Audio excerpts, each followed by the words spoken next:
I would like to thank the organizers and Peter Brook for bringing me here on this workshop. The truth is that I've been working for almost 35 years in interactive music, so I guess I will have some things to tell you. I would also like to thank Professor Ferska for this wonderful crash course on ubiquitous and context-aware interaction. I think if you did not much about that, I think it's hard to say more and better in 1 hour. I would also like to thank him for showcasing our work and by the fact the React table is not by our mutual friend Hiroshi Ishii, but it's from our team in Barcelona. Okay. Okay. So I'm a researcher at the Musiktechnologiegruppe in Barcelona, and I'm the head of the ICT department at Universitat Pompeu Fabra.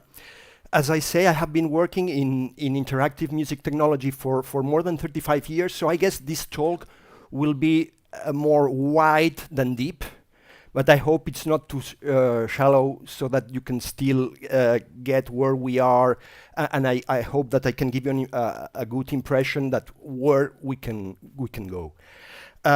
So I will start the presentation with a bit a zoom in, since we are trying to build networks, as Peter said. We come from a quite young university, which is Pompeu Fabra, which started in 1990, and which is quite urban. It has several campuses with 9 departments, and one of them is the ICT. It's located in all the center of Barcelona, and one of them is the ICT department, in which now I'm of which I'm the director. Also, it's not a too big ICT department. We are kind of very well ranked nowadays. We are the first technology department and in engineering, and one of in the top 100 or 200 engineering studies worldwide, which I think it's good for a university, for a department that has less than 20 years. As I said, it's not that big. We have about 1,000 students and 40 faculty members. I will not comment all the other details. We have a lot of PhD students. We do a lot of research, and we are very active on competitive research. For example, we have now 17 ERC grants, so that's from these 42 people, they have 17 ERC grants. And based on European competitive projects and other type of competitive projects, we get around 10 million euros funding per year. So we are trained in that. Currently, we have 76 projects, and 43 of them ongoing are in Horizon 2020. The research we do in this department is divided in 4 big areas, and each of these areas has different research groups. So we have 19 research groups in 4 areas, and one of them in the multimedia, which I don't like the name because it sounds kind of very old, last century thing, but here we have research on image processing, sound, music, human-computer interaction, and in particular, I'm a researcher in the sound and music computing area, and so I'm zooming in again. So I will talk 2 slides about the Music Technology Group, which is a group that in fact is older than the university. It has 25 years, and we are 4 permanent professors, but with that we have kind of constructed a big infrastructure. Now there are 75 developers, including developers and researchers and postdocs and PhDs. So here are just some numbers. we do what kind of a research group does, but since we are in a university, we also are important on education.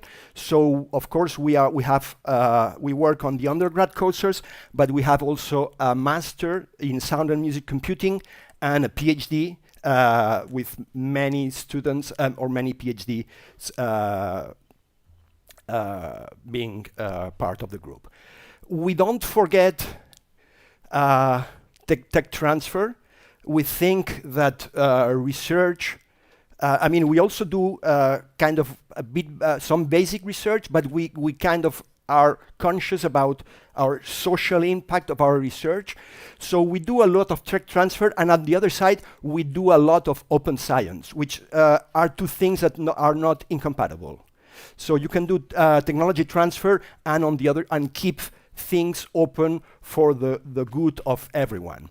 And we do a lot of research. So I would, as I mentioned education, these are some of the technologies that we have transferred. These are some success stories. So that was what Professor Ferska showed on the video. This is the Dirac table. I will talk a little bit more about later. Another success story was Vocaloid, which has had for the last 15 years a huge impact, especially in Japan.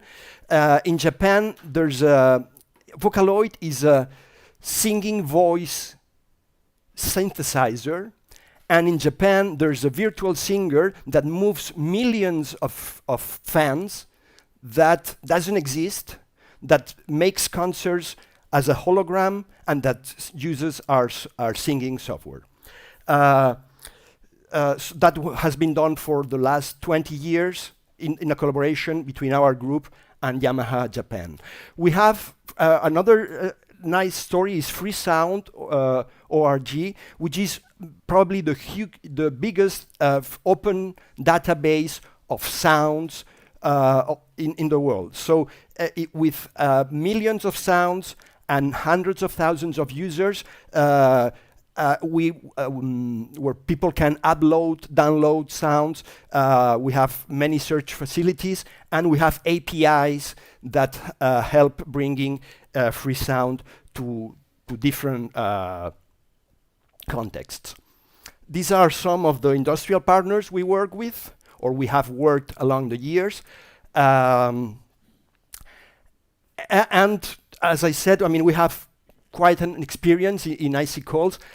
This is since FP4, we have participated in 31 EC projects. Now I'm just talking about the Music Technology Group. Before I was talking about the university, the department, and we have coordinated 12 of them.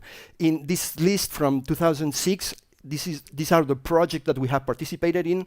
The light blue ones are the ones we have coordinated, and the two darker blue ones, in particular, I was the IP of these two projects. I will talk a little bit about, in particular, Giant Steps later.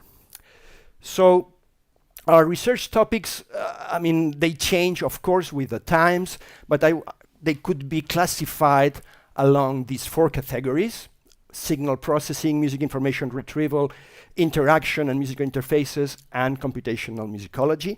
And this is done by 4 teams or subgroups or labs within the Music Technology Group, one for each of the faculty members that lead the group. So I'm the head of the Music and Multimodal Interaction Lab, and there we work on these things, on music and interaction. And after kind of this zoom-in introduction, I will do a very personal flashback. And I will go back to 81, and I will explain why I've been working on interactive music. Okay, yeah, I changed my glasses. I shaved a little bit. So I was playing tenor sax. I was studying physics. That was 81. And I was playing saxophone. And I was not that good. I was playing free jazz, and I was a quite bad saxophone player. And I knew that I was not going to be much better because I didn't like to practice, I didn't like to rehearse. I liked to play and to improvise. And in '81, at the physics faculty, one day I discovered a computer. Because I had only seen computers in movies. And there I saw a computer. It was in fact a PET Commodore that professor showed on his first slide. So I started programming with the PET Commodore, and I had a real epiphany. I discovered that I loved computer programming, but I also discovered that somehow computers are good at doing repetitive things. And once you manage and you know how to tell them how to do things, they do it perfectly. So I thought, I mean, the parts that for me, I'm not saying that music practice is boring, but for me, it's not what I was made for. The parts that are repetitive, I will give them to computers. And I will keep the part that I like in music practice. So in '81, which is a bit early, I said, that's what I want to do. And so I started learning, studying at home from the library, picking a few books. That was my first public attempt. Like say, I was a freelance researcher, but I made this paper and I managed to publish it in ICMC in '91. By this time, there was no music technology group, nothing in Barcelona. I mean, in Spain, computer music was a combination that didn't exist.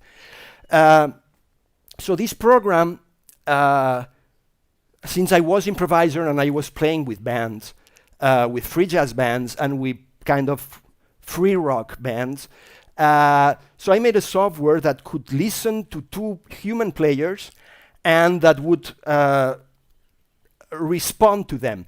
If you are a bit into computer music, that will remind you of a language that is still in use today, Max, MSP, or Pure Data. Maybe you didn't know that Max MSP, well, not MSP, but that Max existed already in '91. So we have 20 years of Max programming. Since by that time, computers were not able to do audio, we had to rely on specific hardware devices. So that was a computer. It was, in fact, an Apple, I don't remember how it was called, a Mac something, like a box. What? No, it was the smaller one. Okay, but and so there were hardware devices that would convert. There were commercial hardware devices that would convert audio to MIDI. So the software would work at the symbolic level, and the output would be symbolic and would lead to a synthesizer. The next picture is probably even more hilarious than the first one. This is me with the low-tech Verticaster in '96. So that is my pre-academic work on interactive music. By 2001, I was kind of the academia. I was back to the university, back to academia. I was doing my PhD, and it was a good time for that. In 2001, there was the first NIME, New Interfaces for Musical Expression workshop in Seattle, and I had the luck of being there. So I will put a little bit the context in this early 2000. The context for interactive music. By that time, we could already see that the record industry was dying, that groups had to play live in order, we're starting to play live in order to get some to monetize, to survive. On the other side, electronic music was becoming huge, however, there were not good devices. There was always the joke: is this person playing music or reading emails? And this joke has been kept for 2 decades because there are really not direct interfaces for making electronic music, and that's how we conceived. Between 2003 and 2005, the React table, which was meant to be a collaborative, tangible instrument meant for different people, meant for different levels of expertise, which is kind of an ideal that has always or often been mentioned in human-computer interaction, especially in the music domain. Can we make instruments with low ceiling, means that everyone can enjoy, and with a low floor, so that everyone can enjoy, and with high ceiling, so that experts don't get bored at. I will come back later.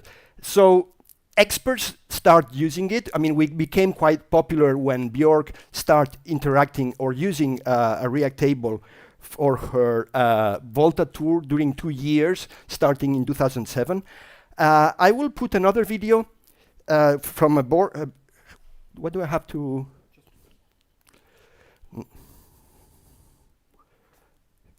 So that's from Björk's player. So that's a modular synthesizer which wants to be as powerful as modular synthesizers, but much less scary. It's less scary because the complexity, it starts empty, so the complexity just gets added when you want it. It's a bit intelligent, not that much, but a little bit, because connections, unlike regular modular synthesizers, connections are always correct.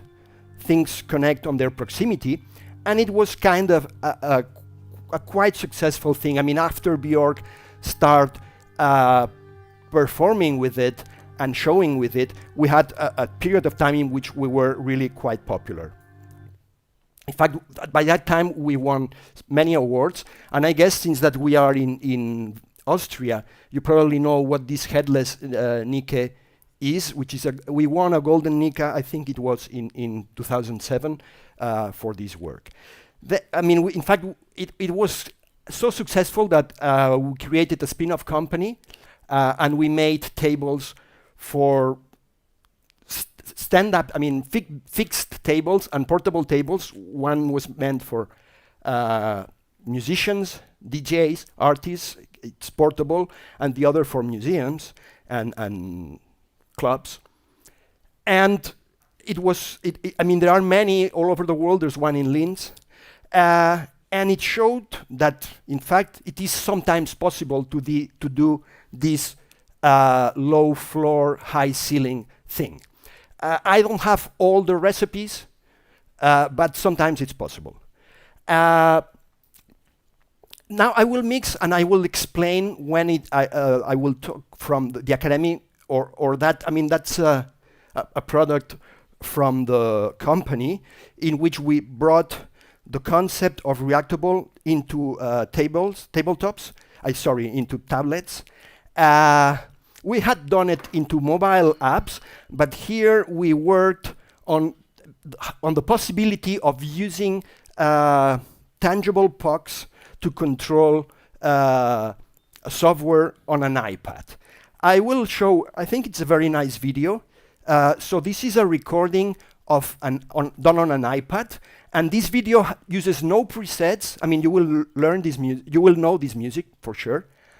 It uses no presets, it's done live by one person that has, I mean, skilled on performing that. And what you will see sometimes, like a blur image, is that this person is using the pucks. So there's a combination of hands and pucks. Can you play, please?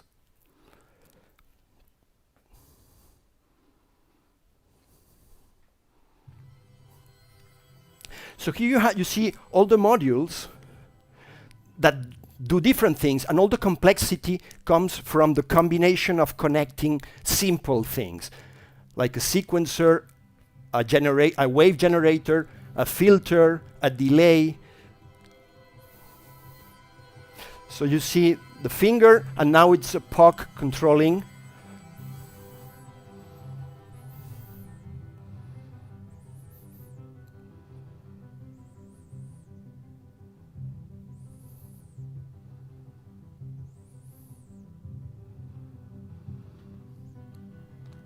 That, even if it's just a software for a little, I mean, for a tablet, that in fact is more complicated or the software is more sophisticated than the React table because it came 10 years later. Of course, it's better to touch everything and to have a big surface.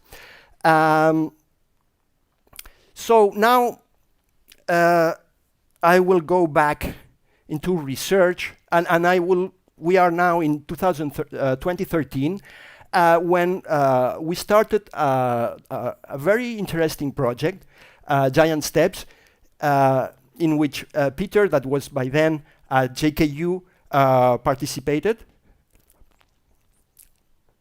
And the idea of Giant Steps is to bring artificial intelligence into music creation and music making for assisting especially, expert producers and DJs in producing their music.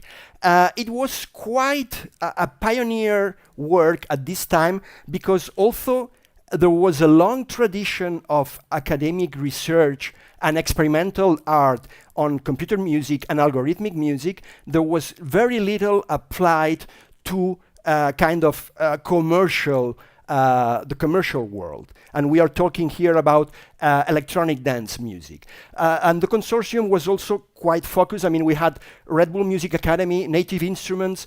So, there were companies that were really there in the scene. So it was a really interesting project. And I will just show two videos. We worked on many things. With my team, we worked more on rhythm, on understanding rhythm perception. How do we perceive rhythm? How can we say that two rhythms are similar? So that's a very simple example of a rhythm space. Here, you have a 2D, I will not get into the technical details. You have a 2D space which has a few dots, and these dots represent, each dot is a rhythmic pattern. So by navigating, we used different machine learning algorithms in order to put these dots there. They were based on user listening tests, many things, and you will see this mouse, this dot, navigating through here, and you will see how the pattern changes in a not continuous, because the events are discrete, but how the pattern creates rhythms that were not originally there. Can you? Oh, okay.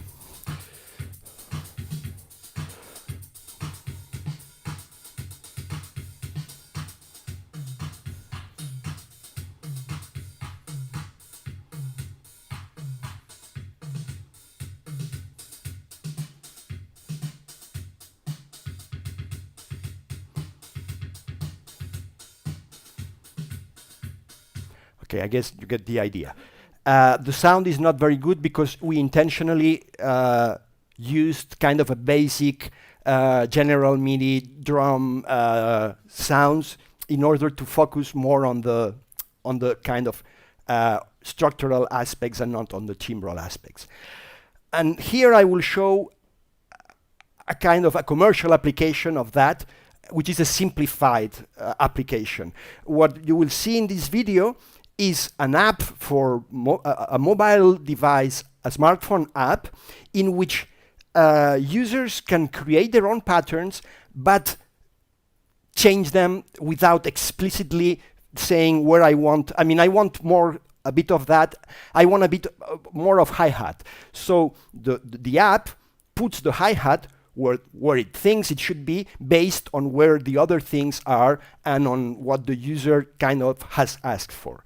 So it's a much more easy to explain and much simpler concept than the one you saw before.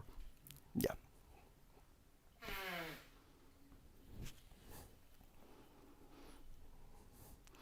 So here, there's the mode in which the user is explicitly creating patterns.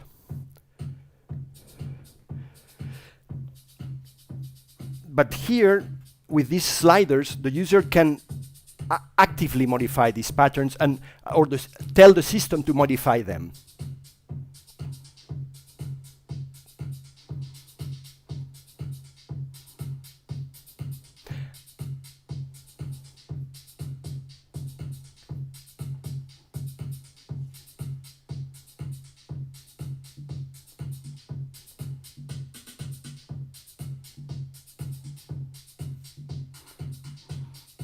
So this was one of the many outcomes of this Giant Steps project that was done in 2016. Oh yeah, it seems that yeah, if I push twice, it goes there. Sorry for.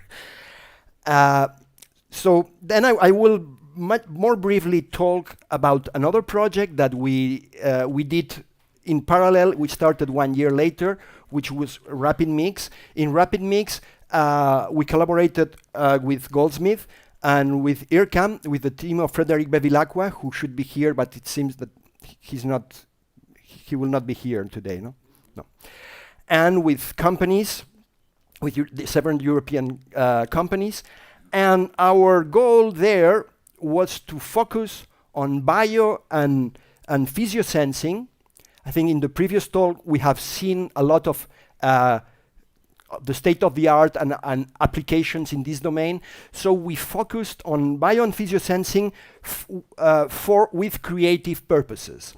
And so the goal of the project was kind of to set up the Lego pieces, the APIs, open APIs, hardware platforms that would allow an easy SMEs and independent researchers to work, I mean, especially aimed at the creative industries, to work with and analyze bio and physio data in order to make things easier for them. So we work on EEG, on body movement, and I will show a very simple video of a commercial product that is the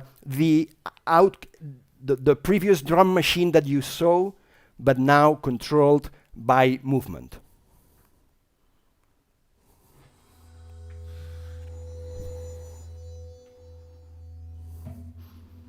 This is a commercial video. It's a mock-up, okay?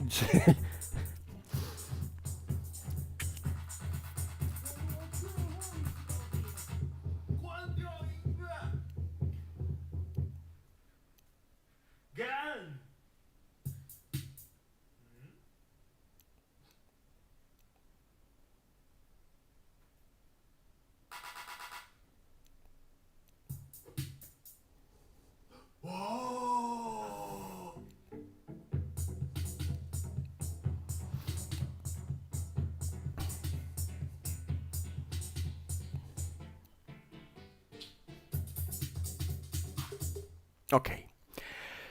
So what I would say, the two projects I have told started one in 2013 and the other in 2014. Now I would say the context has really changed. Giant Steps pioneered some things, but maybe, I don't know if Peter would agree, maybe it was too early. Because today things are different. Or what has changed? Some has changed dramatically and others quantitative. I mean, some have been more disruptive than others. Although portable devices were already important then, in the last 6-7 years, I mean, they have, as we have seen, I mean, it's an exponential growth, and also the number of applications and with creative purposes. As a bite-side comment, I have to say, there are so many applications for everything. It's extremely nowadays difficult, if not impossible, to survive based on buyers paying for the applications.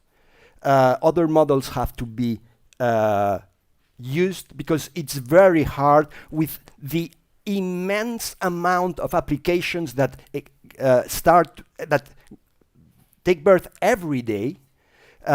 It's really a hard work, a market. Obviously, since in the last years, and that's, I guess, why we are all here, the European community has shown an increasing interest in promoting and democratizing creativity. Whatever that, I mean, we have different perspectives of what that can mean, but that is a fact. And that has gone in parallel with a increased or a reborn interest in computational creativity in the academia.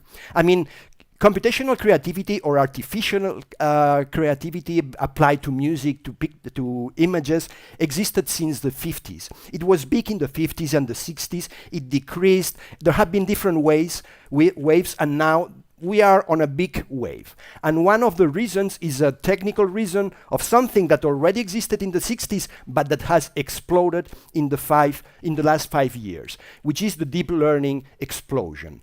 Deep learning is not exactly something new, but it has taken all the scientific domains by storm. So it's very hard today to do research without doing deep learning. Why? Because applied research. Because you use deep learning and you get better results, even if you don't understand anything. So everyone is tempted to do deep learning. Deep learning in creativity or in music creativity follows the very trendy wave of artificial image creation. This is the Van Gogh plugin. You learn the network learns Van Gogh, and then you put images, and they get Van Goghized. I have to say, well, I'm not judging the interest of that, and music is much delayed. It's not there. Okay, this is a quite convincing Van Gogh. Music. Also, we have seen examples before of 3 pieces that everyone agreed or thought that they were human composed. I think the flexibility for music creation, we are not there yet. But it's increasing, it's moving very quickly every day. Why? Because it's following the vertiginous progress of all deep learning techniques. Deep learning is not, I mean, music is a very small subset of deep learning applications. But the thing is that all deep learning research, which is, I mean, hundreds of papers every day, can be applied to music. So there are new architectures, approaches that could be tested daily. It's kind of really, many persons would be needed in order to keep updated there. There are many well, not many, but there are important frameworks and APIs available, like Google Magenta, which is specialized on deep neural networks and other techniques for making music. That these things did not exist a few years ago, and many more papers are published. So that means that really today, research in music computational creativity and intelligent music systems seems more affordable and easier than ever. But, I mean, that has, of course, its pros and its cons. On one side, I would say, I mean, many newcomers, they kind of are a bit, I mean, naive, being naive, not knowing what can be done, or thinking that everything is so simple is not a good thing. And hopefully, I think that still, also the threshold for starting to work on this area has been lowered, which is something really great. I hope still that experience and kind of a perspective still kind of matter. But anyway, it's really, I mean, there are plenty of things that can be done today. This is, I will not, of course, enter into the details, but this is one work we did with a master's student last year, in which we trained a network with loops of drums and bass. I mean, loops that contained just only audio loops contain drum patterns like 1 bar, 2 bar, 4 bar loops with drums and basses. We trained the system with that, and then we gave them drums and they added basses. And the results, I mean, I don't have an example here, and I only have 10 seconds left, so I will skip. So what are our current interests? What would we like to do, and what are we doing right now? On one side, we are going deeper into deep learning. I have my reservations, but the truth is that the results are extremely good. and applied. So we are studying or testing, improving deep learning techniques for helping, assisting, inspiring, boosting human creativity.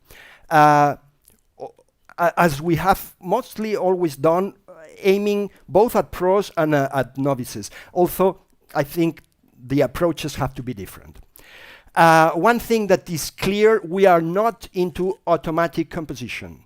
We never want to leave humans out of the loop. We are starting to explore the potential of immersive. Immersive basically would mean virtual reality and gamified music creation. That means converting creation. It's not trivial. I mean, there's always a trade-off with these things. Are you trivializing creation? Are you banalizing? I won't enter into this debate, which I'm perfectly aware of. But on gamifying music creation experiences for the treatment of anxiety and other mental disorders. And we are also a topic that I have not covered today because the time was limited. I have always been interested in collaborative creation, and we are exploring different paths for collaborative music making on mobile devices. So only 2 minutes later, I'm finished. Okay, thank you.